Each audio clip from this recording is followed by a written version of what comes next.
ઘાંટવડ ગામમાં આંખલાઓના આતંકથી લોકોના જીવ જોખમમાં મુકાયા છે। અત્યાર સુધીમાં 15 થી વધુ લોકોને ડીજે ચડાવ્યા છે।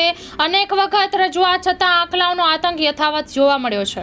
બોલો ભાઈ, મારું નામ છે સોટલિયા હુસેનભાઈ હાજીભાઈ। તમને આખલાથી શું ગામમાં સમસ્યાઓ છે? આખલાથી ગામની સમસ્યા એ છે કે જે આ લોકોને હેરાન કરી રહ્યા છે। કાલે 3 છોકરીઓને લગાડી દીધું। હાઈસ્કૂલે ભણવા જતી છોકરીઓ 3ને બાજુના ગામની 3 વિદ્યાર્થીનીને લાગી ગયું છે અને આ રોજનું આ પુલ ઉપર લોકોને આવવા જવામાં બહુ તકલીફ પડી રહી છે।